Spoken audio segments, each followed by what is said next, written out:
اور ہندوستان کو آزاد کرائے، اور پھر اس کے بعد انگریز کے خلاف ایک مضبوط جماعت بنانے والے،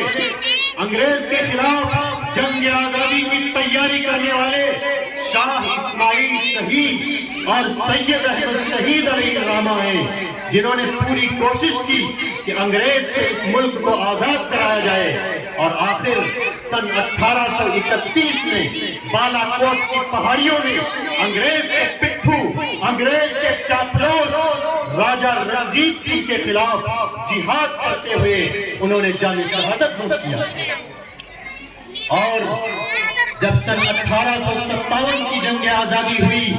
تو اس جنگ آزادی میں مسلمانوں کے ساتھ ساتھ ہمارے غیر مسلم بھائی بھی شریک تھے، انہوں نے بھی کندھا سے کندھا ملا کر لڑائی لڑی، لیکن تاریخ بتاتی ہے کہ جو لوگ آگے تھے،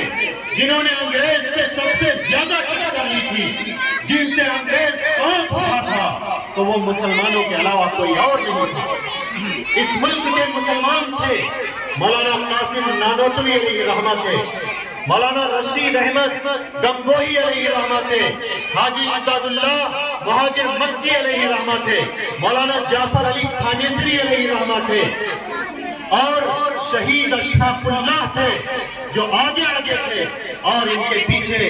لاکھوں کی تعداد میں مسلمان تھے جو اپنی جان ہتھیلی پر رکھ کر انگریز سے ٹکرا رہے تھے اور انگریز سے لوہا لے رہے تھے۔ اور جب سن 1857 میں کامیابی نہیں ملی، ناکامی ہوئی، تو سن 1866 میں دارالعلوم دیوبند کو قائم کیا گیا۔ دارالعلوم دیوبند کو صرف اس لیے قائم نہیں کیا گیا تھا کہ دین کی حفاظت ہو، صرف اس لیے قائم نہیں کیا گیا تھا کہ قرآن اور حدیث کی تعلیم دی جائے، بلکہ دارالعلوم دیوبند کو اس لیے بھی قائم کیا گیا تھا کہ قرآن کی حفاظت ہو، اس لیے بھی قائم کیا گیا تھا کہ حدیث کی حفاظت ہو، اس لیے بھی قائم کیا گیا تھا کہ دین کی حفاظت ہو، اور دارالعلوم دیوبند کو اس لیے بھی قائم کیا گیا تھا کہ ہندوستان کو آزاد کرانے والے، انگریز سے ٹکر لینے والے مجاہدین آزادی دارالعلوم دیوبند سے تیار کیے گئے۔ اسی کا نتیجہ ہے کہ دارالعلوم دیوبند کے سب سے پہلے طالب علم حضرت مولانا شیخ الہند محمود حسن دیوبندی علیہ رحمہ ہے، جن کی زندگی کا اگر مطالعہ کیا جائے تو ہمیں پتہ چلے گا کہ مولانا محمود حسن شیخ الہند علیہ الرحمہ نے اپنی پوری زندگی اسی جد و جہد میں اور اسی کوشش میں گزاری کہ کسی طرح ہندوستان کو آزاد کرایا جائے، اور ہندوستان سے ہندوستان کے دشمن انگریز کو کسی طرح نکالا جائے۔ شیخ الہند نے اپنی پوری زندگی اسی میں گزاری۔ تحریک ریشمی رومال چلائی، اگر وہ تحریک کامیاب ہو جاتی تو ہندوستان اسی وقت آزاد ہو چکا ہوتا، لیکن اپنوں کی غداری کی وجہ سے وہ ریشمی رومال کی تحریک کامیاب نہیں ہوئی، لیکن شیخ الہند علیہ الرحمہ نے اس کے لیے اور بھی کوششیں کی، اپنے شاگردوں کو تیار کیا، مولانا حسین احمد مدنی کو تیار کیا، مولانا عبید اللہ سندھی علیہ الرحمہ کو تیار کیا،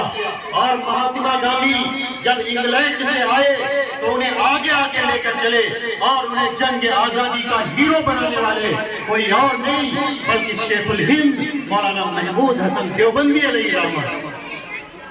اور میں کہتا ہوں کہ ہندوستان جو آزاد ہوا ہے سن 1947 میں، ہندوستان کو جو آزادی ملی ہے، تو اس کی جو بنیاد ڈالی گئی، اس کی جو فضا بنائی گئی، تو فضا بنانے والے اور بنیاد ڈالنے والے حضرت شیخ الہند علیہ الرحمہ، انہی کی کوششوں کا نتیجہ تھا کہ مولانا حسین احمد مدنی، مولانا عبید اللہ سندھی، مولانا محمد علی جوہر، مولانا شوکت علی، مولانا ابوالکلام آزاد، اور ان کے ساتھ مہاتما گاندھی، پنڈت جواہر لال نہرو، ان سب کی کوششوں سے 15 اگست سن 1947 کو ہمارا یہ ملک ہندوستان آزاد ہوا، اور پھر 3 سال کے بعد